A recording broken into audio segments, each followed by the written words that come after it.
Hello everybody, welcome back to my channel, The Medieval Reader.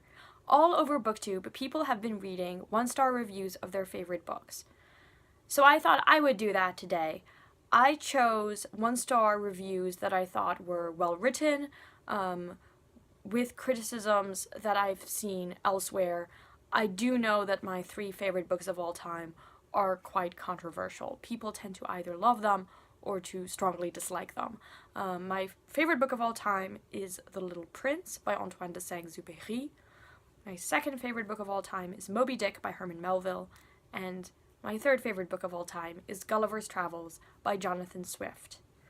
As you can tell, these are books that are quite controversial, and it is quite possible that you didn't really get on with these books as well. So I wanted to read these comments and then talk about how I would respond to the criticisms. I think oftentimes it's a question of how we approach the book. And I don't know which one is right or not. I'm just going to share how I feel best responds to these criticisms. Okay, so the first one I'm going to do is The Little Prince. Here's the comment. Oh yes, I am this evil. I apologize to my friends who love this book for all that I am about to say. This is the worst children's book I've read since The Giving Tree. Yes, the snake was chilling, and the finale was lovely, but the underlying ideas are so awful that I can't rate this any higher. Here's my issue. The problem with the world isn't that people grow up. It's that far too many never finish the job. The romantic obsession with being a child isn't beautiful, and it isn't warranted. Growing up is good. Maturity sets you free. It is impossible to see the invisible without it. And when you truly have it, kings and vain men and drunkards and businessmen and lamplighters and geographers turn out to be as beautiful as roses, and you don't have to tame or be tamed to love someone.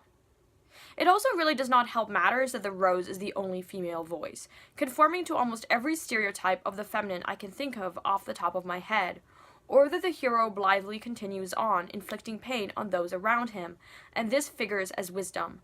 This is it really. The wisdom contained in these pages is poison. Love the snake, though. Okay, so this is a criticism that people tend to have of The Little Prince, is that there is this message throughout the book that being a child is better than being an adult. I have to say, as somebody who since she was 9 wanted to be an adult, I definitely sympathize with the criticism of wanting to be a child forever. You know, these kind of messages that we see in Peter Pan, or maybe we see in The Little Prince, we see in Roald Dahl's works. However, I think that there is this idea of childhood in this book that is not simply about not growing up or not maturing. Because I feel like the Little Prince does actually mature. By the end of the book, he has grown to love and accept the rose, and that's precisely why he leaves the planet. And the pilot also matures.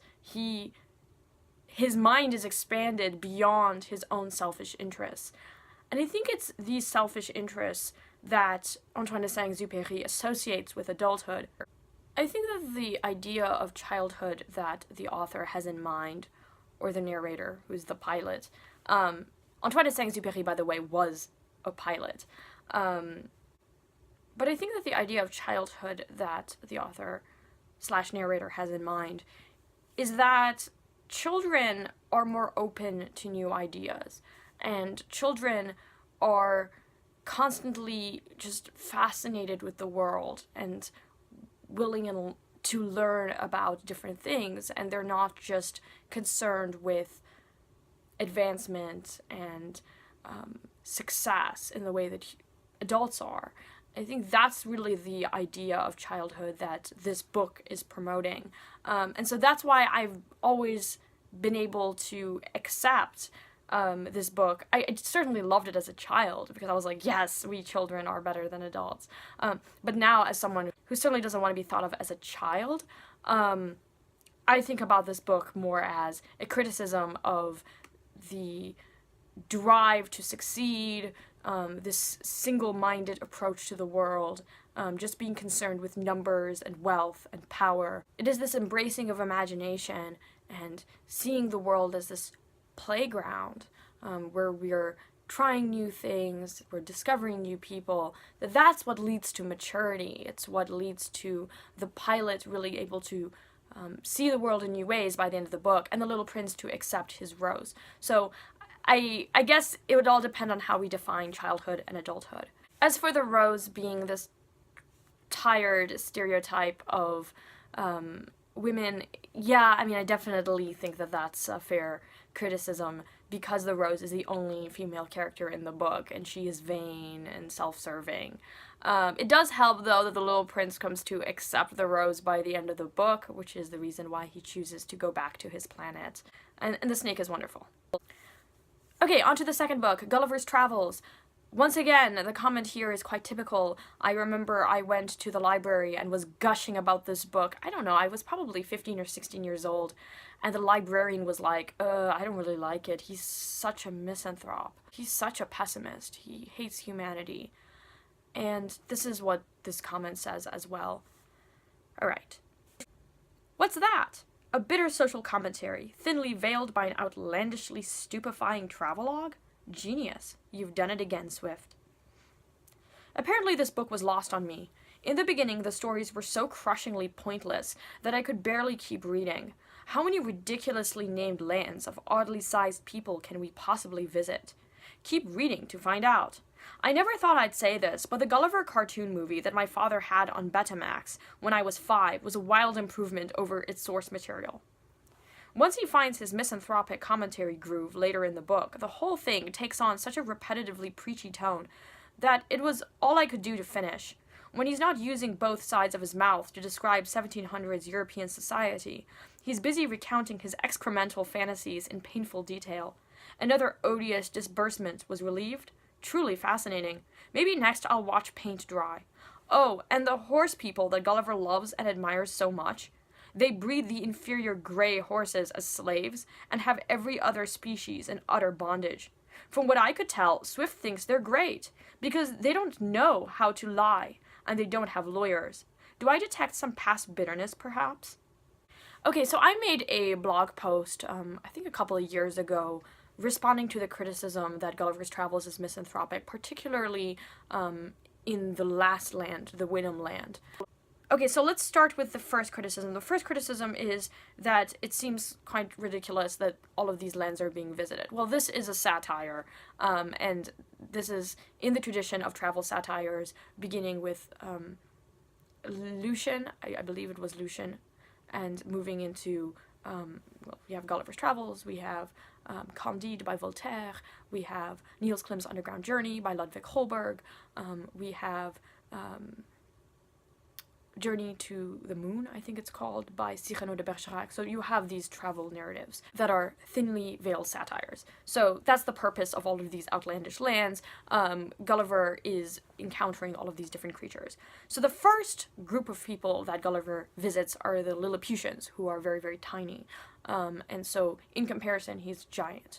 And then the next land he visits is Brobdingnag. So the Brobdingnagians are giants. So in comparison, he is minuscule. And so you see how in these first two lands, Lemuel Gulliver, who is our narrator, his sense of perspective is really altered. He starts to see himself in relation to other people. And I think that really sets up Gulliver's character. And as we continue reading the book, we see how Gulliver ceases to be a reliable narrator. He is almost completely basing his own self-worth and value on how other people perceive him. And so I think that it is in that context that we need to read the conclusion of the book, the last land, Wynnum Land, and the Wynnums, who are these intelligent horses, or at least that's what they claim. They claim to be a land that is driven only by reason. Many of the criticisms that they make about the Yahoos, who are these humanoid creatures, they really do resemble humans in some ways, I think is totally apt. Humans do horrible things to each other. But what's interesting is how the Wynnums don't see that in themselves, and that they're not willing to tolerate and accept the Yahoos, to the point that they argue about exterminating the Yahoos from the face of the planet. And I think that that is a very deliberate choice that Swift makes. I think that Swift is actually not a misanthrope. I think that he is not suggesting that we should eliminate humans from the planet. Rather, he is arguing that, yes, all humans are mediocre, and maybe even pathetic, but we all are. And that instead of only loving those who are perfect, we could learn to love people in their imperfections, and to laugh about humanity, that can be very healing. Because at the very end, when Gulliver returns to his homeland and he sees his wife, he talks about how disgusting his wife is, and how he doesn't want to interact at all with humans. He'd rather interact with the Winhams, who are horses. So he just hangs out in the barn the whole time talking to horses. And he's like, well, you know, I'm so glad that I'm so much better than all of these other humans. When in fact you know that the Winhams really only ever saw him as a Yahoo. So rather than seeing this book as a promotion of repression, I see this book as a way, as reflecting how oppressive systems operate. You have a group of people who think that they're superior to another group of people. They find a few individuals in the oppressed group who can serve as their allies, who then they brainwash into believing that they are actually subpar, but maybe not as subpar because now they're awakened to their inferiority. In this case, it's Lemuel Gulliver, who is supposedly awakened to his inferiority by the Winhams, and so he thinks that he's superior to the other humans, and so then Gulliver ends up being an ally to the oppressors, who, yes, really do resemble Nazis in their discourse. But it took me actually like 5 times reading the book before I really came to that conclusion. This is, I think, a highly sophisticated satire, and I definitely understand the criticism here.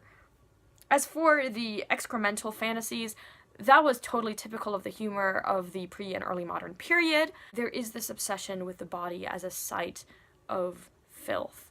And I think that that contributes to, again, this image of humanity as being inferior, and kind of getting the reader to somewhat adopt Gulliver's views. It's kind of this way where we start to follow Gulliver to the point that we're adopting Gulliver's views until we reach the end, and then we step back and go, wait, did I just defend this? Did I just take the side of the Nazis in this book? I think that that's a really clever thing that this book does. So anyway, that's how I read this book. Okay, so I just skipped the second book. So the second book, my second favorite book of all time, is Moby-Dick. So here is what the one-star commentator says. I do not understand why this book is considered an American classic, unless it was so designated by an enemy of the USA who wants to make us look foolish. Melville is long-winded, wordy, and pedantic. If he didn't try to overwhelm the reader with every piece of trivia he could find about whales, it might have been slightly better. Melville seems to be looking down upon the reader by using infinite references to obscure gods, goddesses, mythology, and tidbits from around the world.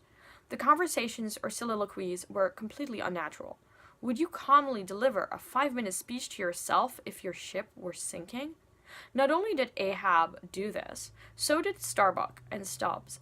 I never sympathized with any character in the book but Starbuck and Moby-Dick. I was glad that Ahab finally got what he deserved.